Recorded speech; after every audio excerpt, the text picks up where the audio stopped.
Ito ho, yung aking ginamot na nakagat ng ahas ngayong umaga. Kanina, manhid hanggang saan? Hita po. Hanggang hita, manhid. Ngayon, ano nararamdaman ma? Wala na.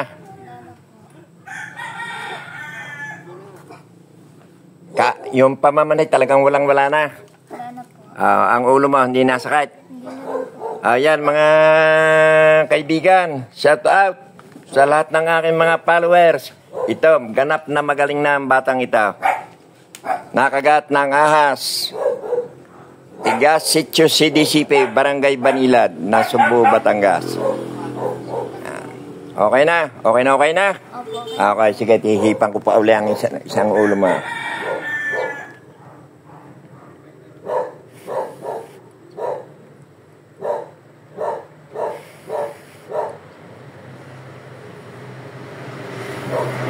Dito wala na. Wala na po.